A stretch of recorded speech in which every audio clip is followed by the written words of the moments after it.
Welcome to our channel. Today we how to connect Framer to Webflow with custom domains. Easy tutorial step by step clearly. To connect Framer to Webflow with custom domains, begin by logging into your Framer account. Navigate to your Framer project dashboard and select the project you wish to connect. In your project settings, locate the domain section. Click on Add Custom Domain to start the process. Enter your desired custom domain name in the provided field. After adding the domain, Framer will prompt you to verify ownership.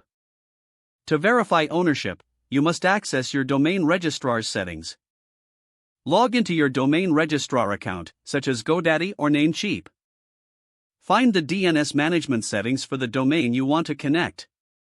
Add a new TXT record as instructed by Framer for verification purposes.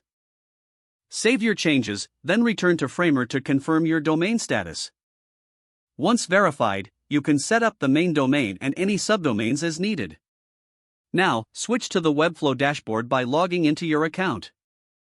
Open the project you want to connect with your custom domain.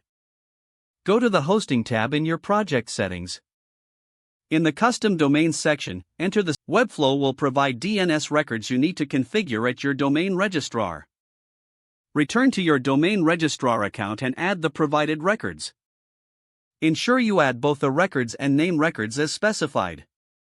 After adding the records, allow some time for DNS propagation. This process may take up to 48 hours, but often completes sooner. Once DNS changes have propagated, verify the connections in both Framer and Webflow. You should see your custom domain successfully linked to your Framer project. Test your custom domain in a web browser to ensure everything is functioning correctly. Congratulations, you've now connected Framer to Webflow with custom domains. If the page does not load, refresh the browser or try again in a private or incognito window. Make sure you are using the correct email address, then retype it carefully to avoid small typos. If your password is not accepted, use the reset option and create a new strong password you can remember.